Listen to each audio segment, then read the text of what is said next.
আসসালামু আলাইকুম। আজ গিয়েছিলাম কিছু ঘর সাজানো জিনিসপত্র কিনতে, যেগুলো শুধুমাত্র ঘরের সৌন্দর্যই বাড়াবে না, বরং অনেক দিক থেকে অনেক প্রয়োজনীয়তাও ফুলফিল করবে। আজকের সকালটা একটা দুর্ঘটনা ঘটতে ঘটতে শুরু হয়েছে। মূলত আজ সকালের নাস্তায় আমি শর্মা বানাতে যাচ্ছিলাম। তবে শর্মা বানাতে গিয়ে আমি যখন রসুনের পেস্ট করতে যাই, তখন হুট করে আমার নতুন কেনা ব্লেন্ডার থেকে ধোঁয়া বের হতে শুরু করে। প্রথমত আমি তো অনেক বেশি ভয় পেয়ে গিয়েছিলাম। পরবর্তীতে আমি বুঝতে পারলাম যে রসুনের পরিমাণ একটু বেশি হওয়ায় ধোঁয়াটা বের হচ্ছিল।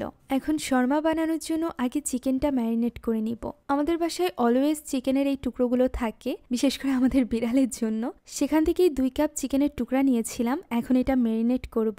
আদা, রসুন, পেঁয়াজ বাটার পাশাপাশি আমি ইউজ করেছিলাম শুকনো ঝালের গুঁড়ো, লবণ এবং গরম মশলার গুঁড়ো। এর সাথে আমি সয়া সস এবং জিরা গুঁড়াও অ্যাড করেছিলাম, তবে সেটার ক্লিপস নিতে আমার মনে নাই। এগুলা দিয়ে এটা ম্যারিনেট করে রেখে আমি শুরু করে দিই বিড়ালদের খাবার বানানো। ওদের খাবারের জন্য গাজর, আলু, ডিম এবং মাংস একসাথে একটা পাতিলেই আমি সিদ্ধ করে নিই। এর সাথে এক্সট্রা কোনো লবণ অথবা মশলা আমি অ্যাড করি না। এটা ভালো করে সিদ্ধ করে হাত দিয়ে মাখিয়ে ওদের সামনে দিলে খুব মজা করে খেয়ে নেয়। বড় দুইজন প্লেটে খেলেও ছোটটা প্রায় সময় আমার হাত থেকেই খায়, আর এই জিনিসটা আমার কাছে সব থেকে বেশি ভালো লাগে। খেতে খেতে পেট ভরে আসলে ও আবার সেটা নিয়ে খেলতেও থাকে। ওদেরকে খাইয়ে আমি আরও একটা মিশ্রণ বানিয়েছিলাম। অ্যাজ অলওয়েজ আমার এটারও ক্লিপস নিতে মনে নাই, তবে এই মিশ্রণে ছিল কর্নফ্লাওয়ার, ময়দা, লবণ এবং চিলি ফ্লেক্স।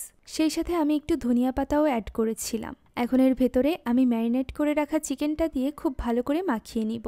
আর এরপর চিকেনের গায়ে লেগে থাকা অতিরিক্ত ময়দার মিশ্রণটি ছাড়িয়ে সেটা দিয়ে দিব ফুটন্ত গরম তেলে। এই গরম তেলের মধ্যে বেশ হাই হিটে এটা আগে ভেজে নিতে হবে। একটু আধটু লেগে আসলেও তাপ কমানো যাবে না, এতে করে চিকেন থেকে পানি ছাড়তে পারে। এখন এটা একটু ব্রাউন কালার করে ভেজে উঠিয়ে রাখবো। অন্য একটি কড়াইতে একটু ঘি নিয়ে নিব এবং তার মধ্যে নিয়ে নিব কুচিয়ে রাখা 3টা রসুনের কোয়া। এর থেকে খুব সুন্দর একটা ঘ্রাণ আসে। এরপর আমি দিয়ে দিব মিল্ক। এখানে আমি প্রায় 2 কাপের মতো মিল্ক দিয়েছিলাম। ওইটা একটু গরম হওয়ার পর আমি এর ভিতর দিয়ে দিব চিলি ফ্লেক্স। তবে যেহেতু আমরা একটু ঝাল বেশি খাই, তাই চিলি ফ্লেক্সে শুধুমাত্র হবে না, এর ভিতর আমি একটু শুকনো ঝালের গুঁড়াও দিয়েছিলাম। সেই সাথে অ্যাড করে নিয়েছিলাম সামান্য চিনি। এইভাবেই কিছুক্ষণ জ্বালানোর পর এর মধ্যে আমি দিয়ে দিব একটু চিজ। আমি চিজ আগে থেকে ফ্রিজ থেকে বের করে রাখতে ভুলে গিয়েছিলাম, যে কারণে ওইটা তখনও শক্ত ছিল। তবে আস্তে আস্তে এটা মেল্ট হয়েছে এবং এর টেক্সচারও ঘন হয়ে এসেছে। রান্নার এই পর্যায়ে আমি 3টা কাঁচা ঝাল দিয়ে দিব। কাঁচা ঝাল 3টারই আমি মাথা একটু ভেঙে দিয়েছিলাম। এটা মূলত ঝাল বাড়ানোর জন্য না, বরং যাতে ঘ্রাণ আসে এটার জন্য। এখন এরকম একটু ঘন হয়ে আসার পর আমি চিকেনটা এর মধ্যে দিয়ে দিব। চিকেন দেওয়ার পর এটা খুব বেশি জাল করার দরকার নাই, এরকম একটু ব্রাউনিশ টেক্সচার আসা পর্যন্ত জাল করলেই হবে। এখন শর্মার পুর রেডি। এবার পালা ছিল পরোটা ভেজে নেওয়ার। বাসায় ফ্রোজেন পরোটা ছিল, আর সেটাই আমি ভেজে নিয়েছিলাম শর্মার জন্য। এই পরোটাটা খুবই ভালো। এটার কোম্পানির নাম আমার মনে নাই, তবে এই পরোটা অন্য ফ্রোজেন পরোটাগুলোর মতো না। এটা উপর থেকে যেমন ক্রিস্পি থাকে, তেমন ভেতর থেকে সফট। এটা ভাজা শেষ করে আমি এই পরোটার উপর শর্মার পুরটা দিয়ে দিব। বাইরের শর্মাগুলোতে চিকেন পুরটা একটু কম থাকে, যেহেতু বাসায় বানিয়েছি তাই চিকেনের পুরটা একটু বেশি করে দিয়েছিলাম। সেই সাথে এর উপর দিয়ে একটু দিয়ে দিয়েছিলাম টমেটো সস। একটি কাঁচা ঝাল মাঝখান থেকে ফেরে 2 পাশে দিয়ে দিয়েছিলাম। সেই সাথে দিয়েছিলাম অনেকখানি পেঁয়াজ।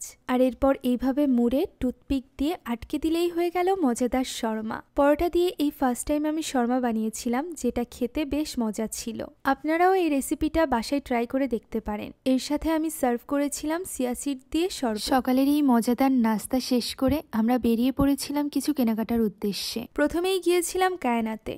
কায়নাতে ঘর সাজানোর বেশ আইটেম আছে, কিন্তু ওইগুলো শুধুমাত্র সৌন্দর্য বর্ধনের জন্য, মানে ড্রিম ক্যাচার, ওয়াল হ্যাঙ্গিং, সে সাথে পেইন্টিং, এছাড়া কয়েকটা ল্যাম্পও দেখেছিলাম। তবে এইগুলোর প্রয়োজন ছিল না। মেনলি আমার রান্নাঘরের কিছু জিনিস, সেই সাথে ঘরের কর্নারে সবকিছু রাখার জন্য কিছু জিনিস, এইসব জিনিসেরই দরকার ছিল। সেই সাথে আমার আরো একটা উদ্দেশ্য ছিল যে আমি কয়েকটা 3 পিস কিনবো। তো কায়নাতে এসে আমার একটা 3 পিস খুব পছন্দ হয়ে যায়। সেই সাথে এই ঘড়িটাও খুব ভালো লেগেছিল। 3 পিসের সাথে আমি এর একটা প্যান্টও নিয়েছিলাম। প্যান্টগুলো এখানে 650 টাকা করে সেল হচ্ছে, আর কোয়ালিটি খুবই ভালো। আমি যেটা নিয়েছিলাম সেটা হচ্ছে ম্যারুন কালারের। আমি যতক্ষণ এইসব কিছু দেখছিলাম, অন্যদিকে এক আপু আমার ঘড়িটা কেটে আমার হাতের সাইজ করে দিয়েছিল। সাইজ ঠিক করে নেওয়ার পর ঘড়িটা পরে যেন আরো বেশি সুন্দর লাগছিল হাত। ঘড়িটা আমার পড়েছিল প্রায় 1250 মতো। আর যে জামাটা নিয়েছিলাম সেটা ছিল সাদাবাহারের রেডিমেড 3 পিস সেট। এরপর আমরা আড়ংয়ে গিয়েছিলাম, সেখানেও গিয়েছিলাম ঘর সাজানোর জিনিসপত্র কিনতে, কিন্তু তা না কিনে কি কিনেছি এটা বাসায় গিয়ে দেখাবো। আপাতত আমরা হালকা পাতলা নাস্তা করে নিউ মার্কেটের পাশের যে ঘর সাজানোর শোরুমগুলো আছে সেখানে গিয়েছিলাম। সেখান থেকে আমি এই টেবিল ক্লথটা নিয়েছিলাম, সেই সাথে বারবিকিউ নাইটের জন্য আমি এই জিনিসটাও দেখেছিলাম, তবে আপাতত এটা নিই নাই। এখন সর্বশেষে আমরা চলে যাই বেস্ট বাইতে। আমরা মূলত ভেবেছিলাম যে বেস্ট বাই থেকেই জিনিসগুলো কিনবো, কিন্তু আশেপাশে শোরুমগুলোও ঘুরে দেখছিলাম যে এগুলো অ্যাভেলেবেল আছে কিনা বা অ্যাভেলেবেল থাকলেও কত দামে বিক্রি হচ্ছে। এছাড়া মূল কারণ হচ্ছে বেস্ট বাইতে এই র্যাকটা যে এনেছে এই ব্যাপারে আমার ধারণা ছিল না। 2 মাস আগেও আমি খুঁজেছিলাম, তখন এটা ছিল না। সেই সাথে এই যে থালা বাসনের যে র্যাকটা 3 লেয়ারের, এটাও ছিল না। এইগুলোর জন্যই মূলত আজকে আমি বের হয়েছিলাম। এখন যখন বেস্ট বাইতে আমি জিনিসগুলো পেয়েছি, তাও আবার বাইরের শোরুম থেকে বেশ কম দামে, তখন আর দেরি কিসের, আমি এখান থেকে এই দুটো জিনিস কনফার্ম করে নিই। এখানে ভাইয়ারা সবকিছু সেট করে দিচ্ছিল, যেহেতু আমার পক্ষে এটা সেট করে নেওয়া বেশ কঠিন ছিল, তাই পুরোপুরি সেট করে নিয়েই আমি এখান থেকে গিয়েছিলাম। দেখুন, বেস্ট বাইতে এসেছিলাম শুধুমাত্র দুটো র্যাক কিনতে, কিন্তু কিনে ফেলেছি কত কিছু। এই হচ্ছে মেয়েদের স্বভাব, সংসার গোছানো জিনিসপত্র সামনে পেলে আর টাকার হিসাব থাকে না। এখানে প্রায় 12,000 টাকার মতো বিল হয়েছিল আমার। এখন বিল পরিশোধ করে সবকিছু নিয়ে বাসায় ফিরে যাই। প্রথমেই আমি দেখিয়ে নিই আড়ং থেকে আমি যে জিনিসটা কিনেছি। আড়ং থেকে আমি এই পার্টি ব্যাগটা কিনেছিলাম ভ্যালভেটের, এটা নিয়েছিল 836 টাকা প্লাস ভ্যাট। এর সাথে আমি আরও একটা ব্যাগ নিয়েছিলাম। এই ব্যাগগুলো শাড়ির সাথে ক্যারি করলে বেশ ভালো লাগে, পুরোটাই পুঁথি ওয়ার্ক করা, আর এটার প্রাইস পড়েছিল 2600 টাকার মতো। ঘর সাজানোর জিনিস কিনতে গিয়ে আমি এই দুটো ব্যাগ কিনে এনেছিলাম আড়ং থেকে।